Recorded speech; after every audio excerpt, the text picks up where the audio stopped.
Ex-cult members? What was your, oh crap, I'm in a cult moment? Googled my cult's name for the first time, which I thought was just the name of the church, and saw many articles about how the leader was charged for assaulting women. I showed my fellow cult members and they told me, the leader said those are all articles lying, and we shouldn't believe them. I reflected some more and realized that weekday services at 4 a.m. and Sunday services that lasted 7 hours were not normal. Story 2. When I was stationed in Okinawa, late 90s, I went to this church that seemed to be the pretty generic Christian church. But they met in a small room above a store. Didn't think much about it until they got a new pastor. They owned a house in town and always invited everyone over for some cookouts and Bible study. The new pastor was actively encouraging the enlisted service members to move into the house and get the housing allowance to support the house. Then he wanted to see our LES, think pay stubs, to ensure we were supporting the church enough. I think the final straw was when they started taking attendance for their 7 days of services. Yep, you were expected to attend some church thing 7 days a week, and trying to shame anyone that didn't make it to something. I didn't tell them I wasn't going anymore, I just stopped showing up. They knew where my barracks room was and sent soul savers to get me back to church. The last they talked to me, they went again with the shame route, that no other church would get me into heaven. I told them I think they proved I made the right decision. Story 3. When the leader wanted to split up all the marriages and take the wives for himself. And when he wanted to give the husbands of those wives different women to be with. Basically sharing the women, except nobody had a say in who they were with. Many people were deeply unhappy and pained by this, but they had to submit to the Holy Spirit, as they would say, and do what they were told. I was a teen at the time my family and I left this cult, so thankfully I was not pawned off to some random guy. Story 4. I was born into Scientology. Even though I internally questioned a lot when I was younger, I learned very early on to not actually question anything. My aha moment was when I was ready to go on to the next step and one of our other members, who not so surprisingly is also an ex-member now, asked me why I was planning on doing what I was doing. And my answer was, it's what's expected of me. I went home and really thought about what I wanted, and I realized I didn't actually agree with most things in Scientology.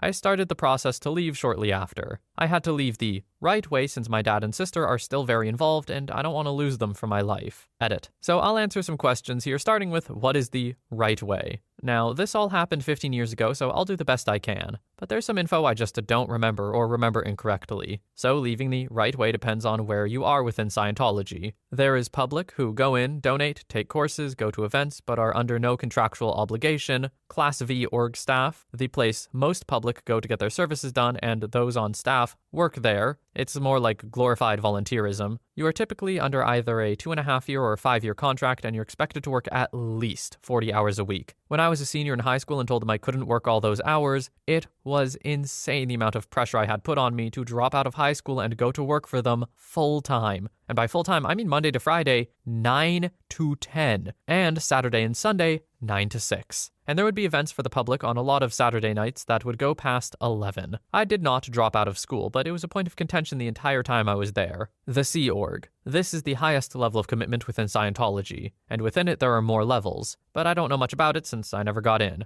I do know you have to sign a 1 billion year contract, and you get housed and fed on their dime, but rooms are essentially closets with a bed and a dresser and no real personal space, and would sometimes make about $50 a week for working 80 plus hours. You didn't really get time off. If you were there, you were expected to be available for anything, since you really had no other obligations. So how I left. As I stated above, I was on staff at a Class V org, and when you do that, you don't pay for any services you get. So I had finished one of my services and was talking about what the next one I was going to do was, when one of the other staff members asked me why I was choosing the one I did, and essentially I had already started down one of these several different paths. So my answer was basically, it's what's expected of me. When I said that, he told me to go home and think about what I had said. I did think about it, and over the next few weeks started opening my eyes to things that were happening that I didn't agree with. I realized I wasn't really happy, and this wasn't what I wanted to do for the rest of my life. So I decided I was done, and was going to break my staff contract. I don't remember who I told, but they started the ball rolling right away. You need to have a leaving staff sec check. Basically a super intense, very expensive exit interview that takes days or even weeks to complete. Once that's complete, you're supposed to essentially make amends with anyone you feel you have wronged by leaving. Then to get back in good standing, you have to pay your freeloader debt. So any of those services I told you were free while you were on staff, well, now that you're off of staff, you have to pay back the org for them, and it can be thousands of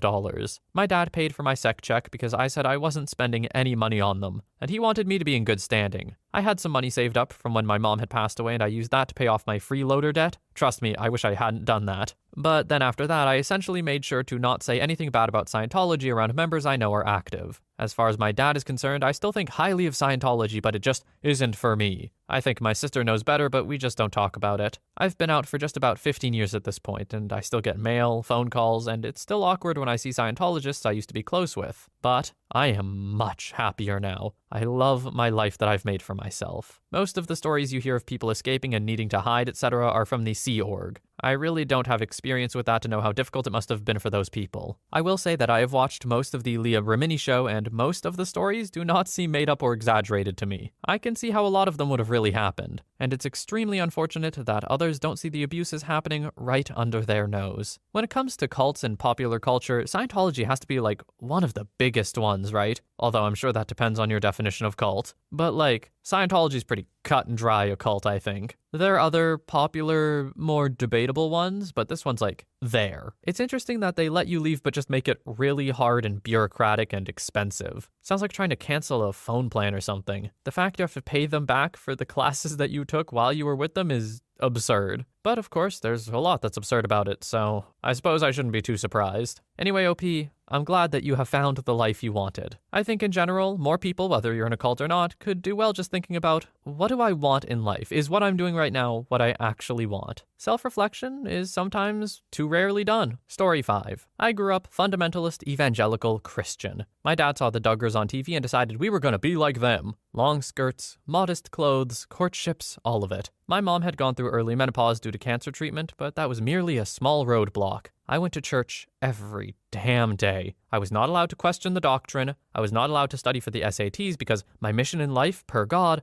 was to get married and have babies. I was responsible for the impure thoughts my male counterparts had, and it was my job to dress in such a manner that they weren't tempted. I got my 17-year-old butt beat with the belt because I wore jeans. I was told that women shouldn't have a voice in their reproductive care because that's what God is for. So no banging until marriage and no birth control. Also, women who banged before the holy bonds of wedlock were compared to used Scotch tape. I'm out now. I banged before marriage. My dad refers to my daughter as a bastard. We don't speak. I'm typing this out wearing a tank top and shorts. I hated my life in that cult, but I love it now. Story 6. South Korean cult. I attended, but thankfully didn't join in the end. I had just moved to Korea at 18 years old and didn't really know anyone. I was just starting to learn Korean, conversational but still low level, and didn't really have a lot of friends yet. Someone invited me to go to church with them and they were really nice and I wanted to meet people. I had a lot of fun at this church. The people would take me out to eat, help me with Korean, and even help me with my homework/test prep. It was 100% the nicest church I've ever visited, and I felt like I had a place to fit in now. This is how they suck people in. Also, there was a female pastor who was super hot, and would sometimes let people, always younger men, stay with her if they needed a place. I always wondered if this was an intentional tactic to lure in more young men, because this specific church, one location of many, seemed to only go after men. Eventually, they started pressuring me to make myself unhealthy, saying there was a balance between physical and spiritual strength. I love bodybuilding, so me being physically strong was an issue. They were pressuring me to lose muscle and try to make myself sick if possible, to make my body as weak as possible. They said if I didn't, my soul would grow restless and crawl out of my mouth when I was asleep. I repeatedly said I wasn't interested but wanted to continue attending this church. This wasn't acceptable at all. They strongly pressured me to start making myself sick. I stopped going to the church, and they waited outside of my school for me and followed me around for what seemed like a couple of months. They knew my class schedule and were always outside trying to talk to me. Eventually, in the end, they backed off and I never heard from them again. Another guy from the church also got creeped out and left, and we're still good friends to this day. OP seems to have had a pretty good idea of what they wanted in life and what they wanted for themselves, which really helps in not getting sucked in with a cult. Cults specialize in taking advantage of the lost, for lack of a better term. Emotional vulnerability is really easy to exploit, it turns out. Story 7. I was raised LDS, which isn't a cult per se, but there's some strong cultish tendencies. There was a lot of stuff. I'll see if I can list it. I had a hard time with discerning fact from fiction for a while when I was a kid, because I was surrounded by adults who claimed to literally hear the voice of God speak to them when they prayed, or attributed stuff like finding the keys you lost earlier that day in a location you definitely would have left them to the direct intervention of God in worldly affairs. I.e., God is real, he's here on earth, he talks to me, and helps me find stuff I misplaced. I participated in a baptism for the dead. where I was baptized in place of someone who died a while ago, whose name had been submitted to the temple by a family member, probably. For this, I changed into a white jumpsuit and was dunked under the water by an elder in my faith in a tub of lukewarm water, held elevated from the ground by 12 life-size gold-painted oxen statues. It was cool, though, because afterwards we went go-karting. I lost all the races, but it was still fun.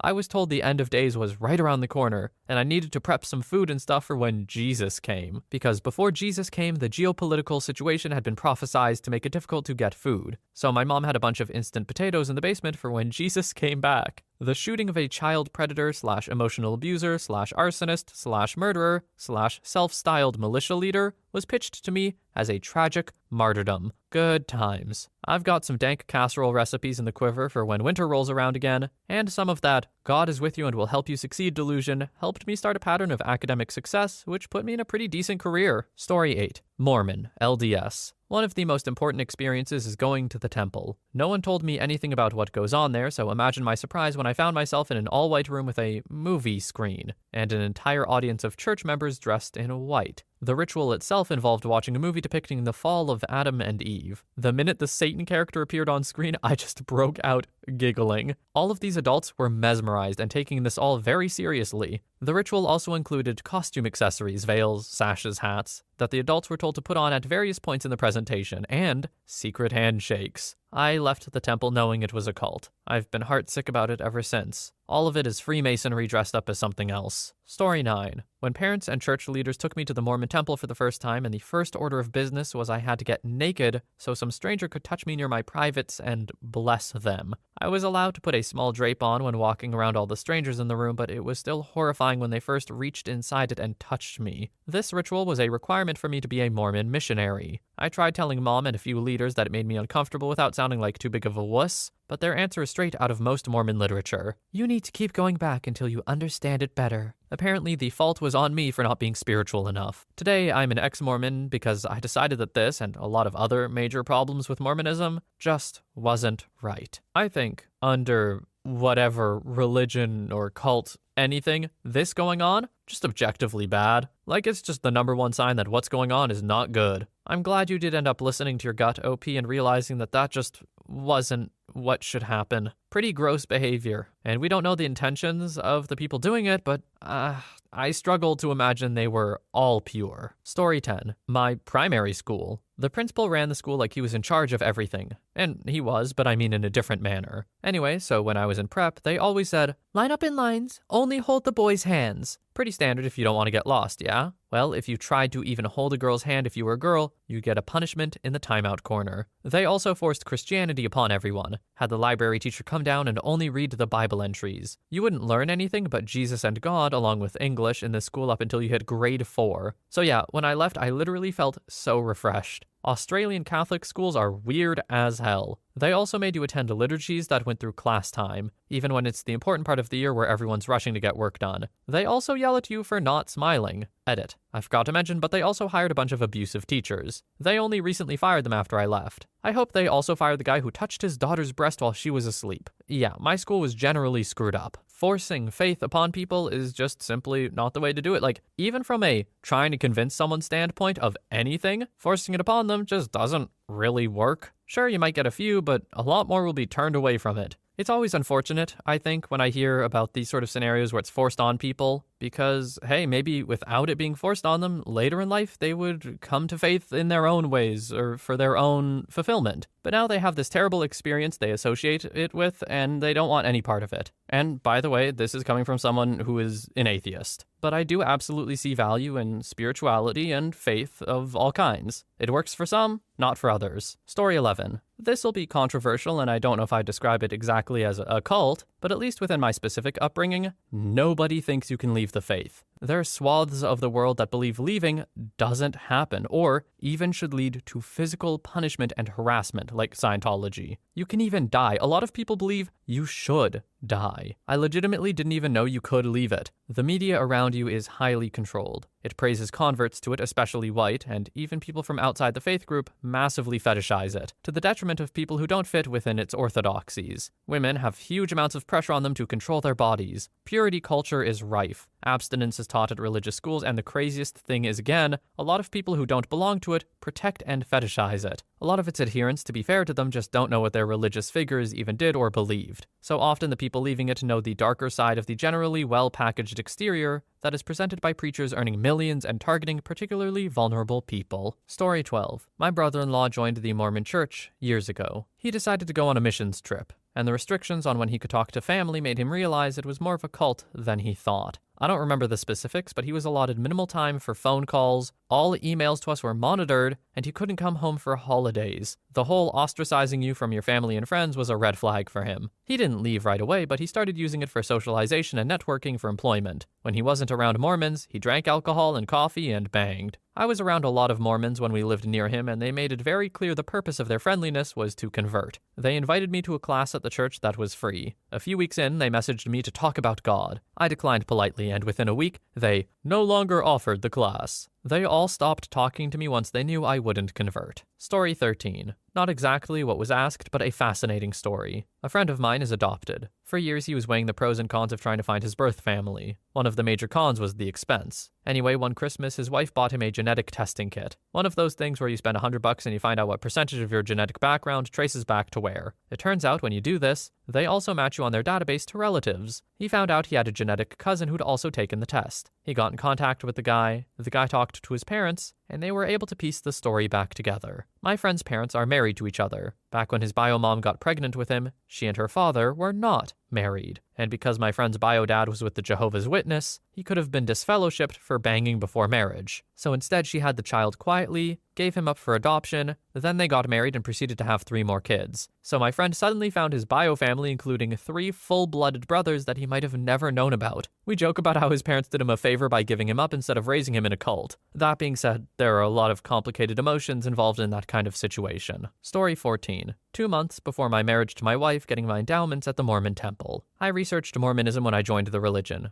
I really wanted to believe in it, so I guess I just ignored the dodgy history. It was so fun being a member up until that point in the temple. I went to the temple with no knowledge. I didn't want to be cynical about it. It was the only thing I was open-minded about. I guess the temple never really was on my mind up until that point. After that, my shelf broke. Nothing was the same. It was like the illusion was gone and I could see all the bad stuff. My dad was visiting me that day. He had to wait outside and I went in with my new family. That was the first sign of bad things to happen. As soon as the strange chanting happened, I knew I screwed up. I was madly in love like never before, and not going forward with Mormonism meant losing my fiancé. I was like a rabbit in headlights. I ended up just going through with the marriage, but ultimately my marriage failed in the 9th month when I realized I had no power over my own life anymore, and I was in an abusive, controlling relationship, mostly from my wife's in-laws. My wife is still stuck in it. She's autistic and has no friends outside of it, and even though she knows it's a con, she also knows she has nothing else. My biggest regret is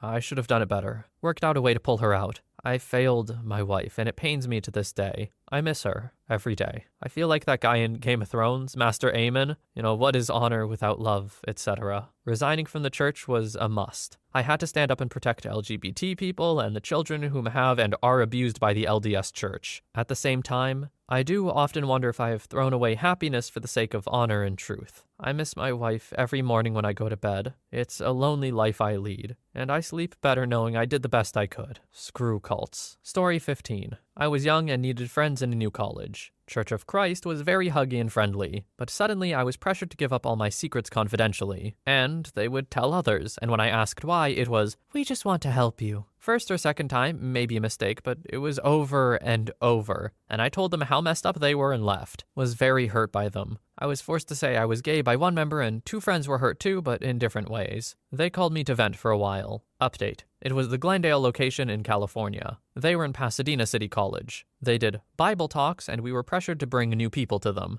A number of midweek church events, pressure to get married within. They did studies with new members, including a darkness study, where I was asked over and over again by one member if I struggled with homosexuality until I confessed. One of their standard questions. He was supposed to keep it a secret even per their rules, but told their main guy anyway, and he started acting strange around me, and I didn't know why at the time. Also super focused on negativity. Like the girl who told me I needed to smile more every time she saw me. If it didn't work the first time, I didn't need it 10 or 20 more times, Margaret. Story 16. If by cult you mean a religion that recruits with lies, retains with brainwashing, and demands devotion in the form of money, time, and proselyting, then I started leaving my cult almost 2 decades ago. The Mormon religion has been described as a high-functioning cult because they're mainstream enough to have prominent celebrities, politicians, and a reputation for being good people. The religion started as an apocalyptic banging cult in the early 1800s, and would have died out organically after its founder's death if it hadn't been for a perfect storm of polygamy, hard to quit once you start, pioneers, hard to leave after you've isolated yourself thousands of miles from the rest of civilization,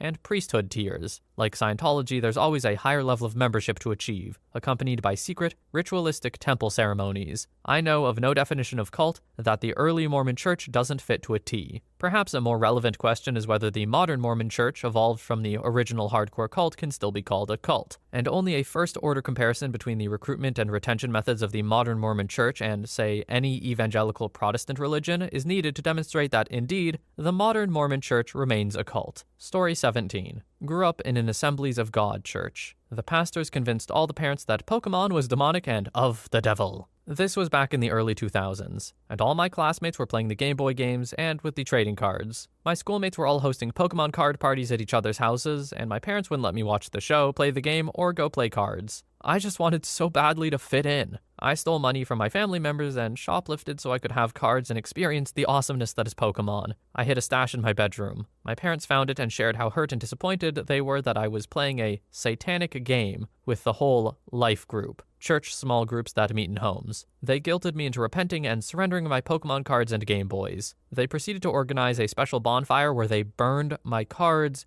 Game Boys, and the cartridges of the games, while everyone prayed over me to cleanse me of the devil. Basically, I had an exorcism for Pokemon. When I finally got to America for college at age 17, I got to play it in my first summer. Told the story to my other friends who helped me realize I was spiritually abused. Story 18. It's long, but if you want a serious answer, I have one. I was born into and spent my early years being raised in a cult. I didn't have any outside contact from the church family until I was 6 years old, and I was homeschooled for kindergarten. My home life was abusive. My father was in the military and my mom was poor and uneducated. So we lived with our immediate family who were all church members. I had to start public school when I was 6, which was hard for me to do because at no point did anyone ever explain to me the difference between my family's beliefs and the beliefs I encountered of everyone else. I was also bullied a lot for the way I spoke and the way I dressed, as I wasn't allowed to wear pants by my family's rules, so I always wore dresses. We were poor as well, so my dresses were always old and outdated. And ugly. I hated wearing them. But this type of atmosphere continued for me into high school. I was punished at home when I fought against it. When I was 17, my dad arranged a relationship for me with a man who I moved in with. Not to go into explicit detail, but this relationship involved a lot of lack of consent. I grew sick, and when I was sick, he took me to a doctor. The doctor put me on a lot of psychiatric medication that made me very zombified, and I gained a lot of weight. I went from 120 pounds to 220 in a year. The guy I was with was disgusted with me, and he ended up moving back in with his parents, leaving me abandoned on the side of a road after vacating our apartment. I was 19 and had no idea what to do other than call my parents. They begrudgingly allowed me to come back home, but the atmosphere was still abusive, and I just felt like I had to leave. I ended up living in homeless shelters for about a year, and I was in and out of mental institutions for about 2 years straight, but the people that worked at the hospital set me up on government assistance programs while it was happening. The Obama years were good to people like me. I was able to get housing assistance with my own apartment. I didn't qualify to live in group homes because I was considered too naive to be able to handle it. No one else knew what to do with me other than to put me in my own apartment and give me a caseworker. She visited me twice a week and taught me basic life skills, like how to shop and how to use a debit card. So I got food stamps and SSI and basically learned how to live a self-sufficient life. I was 21 when all of this was happening. Eventually, I was doing so well that my doctors let me come off my medications. It happened very slowly over time because I was on a lot of them. After about 2 years, I was medication-free, and I'd lost 100 pounds in the process. I was 22, and I decided I wanted to go to college. I was still seeing my caseworker once a week, but I started taking buses to classes at a community college for computer technology. I was pretty blank slate when I was choosing my major, but technology really fascinated me, so I wanted to learn more about it. Being educated in college was completely eye-opening for me, from a scientific perspective, but I still struggled with feelings of allegiance to my old church. I'd always felt like it was just a church, and that my family were just misunderstood people. So while I was at college, I still maintained close contact with a few church family members who were hosting a refugee woman from South Sudan. She barely spoke English. Her family had all died back at her home, and she had come to the States as part of a federal refugee program. She was also pregnant. We found out from a doctor's visit that the baby had not developed lungs and would be stillborn. He recommended an abortion. My church family had an intercessory prayer meeting over this event where they decided the woman would not have the abortion, but we would let her have the baby at home and then we would hold it as it died, which is exactly what we did. I watched that woman push that baby out in like 15 minutes, and then we all held that little baby as it died. I was 23, and that was the moment I finally figured out I was in a cult. I had memories of doing similar things when I was a young child, but here it was now in my face. I lost my mind a bit, but eventually I got it together, finished college, and cut off all contact with my family and my church family. I'm in my 30s now and I'm actually doing quite well considering the start. I've worked with cult specialists and deprogrammers to get to where I am now. I haven't spoken to any of my family or church family in almost 9 years, and for the most part, they leave me alone. OP getting that little bit of worldly experience was insanely important, because if this happened before the worldly experience, then OP might have been sucked right back in. Or I guess just kind of rode it out. Instead, they're like, hey, wait a minute, this is really frickin' weird. Something's not right here. And were able to figure things out and get the help they needed and seem to move on with their life in a very good way. So OP, I'm proud of you. That is a very rough start, for sure. Story 19. I did a high school exchange in the States when I was 16-17, from New Zealand. The town I was placed in was super small and close-knit and extremely traditional. I went to church with them, and honestly, the first service I attended, I expected a camera crew to jump out at any time. I was holding back laughter and had to leave the room because I found everything so ridiculous. As weeks went by, I realized it wasn't a joke. These people were serious. I would still have to leave the room, but not to laugh. Instead, to hide in the bathroom and cry. I had to attend the youth group classes also with my host sister, and the pastor was teaching this whole generation of kids such vile mindsets. He told them that blacks and gays are not to be tolerated, especially not in these walls, the church. He would teach them that God only serves them if they go to their church because they're the only ones that are worth God's time. He taught them that dinosaurs never existed, and the University of Tennessee planted the fossils around the world. The moon isn't real, and is instead just a ball of light similar to the sun. They would stand up during services and cry, hold their small children above their heads, and the adults would scream. I have no idea what they would yell, but every time it was so passionate. My last day in the States, they pulled me up to the front and gave me a Bible, and they said, "Now we know for sure that God is able to serve even in other countries. As you go home, and he will be in your heart forever." Alright, there has been some absolutely twisted, insane stuff in here. But did I read that right? The University of Tennessee planted the fossils around the world? Why them? Surely someone or another organization would have done a better job? Why the University of Tennessee? What is so important about them? I feel like I'm missing something here. I'm with you, OP. This is laughable. And also just sad when you realize they're 100% serious. Anyway, that's all the stories we have for today. Cults are crazy, man. And the way they get people in and keep them there is so gross. Anything that preys upon vulnerabilities just, I don't know, it really gets me. Frustrating to know that this stuff happens in the world. And a lot of the time, the people who are in it don't really have a choice. They're either born to it or taken advantage of. And it's really hard to get out sometimes. For now, though, thank you so much for watching. I hope you have a wonderful day or night wherever you are, and I will see you in the next one. If you enjoyed, don't forget to hit that like button, share it with a friend, and subscribe for more. And don't forget to ring the bell so you never miss an update. Got a similar experience or thoughts on today's topic? Drop a comment below. We'd love to hear from you. Thanks for watching Faceless Fabulous. Until next time, stay connected.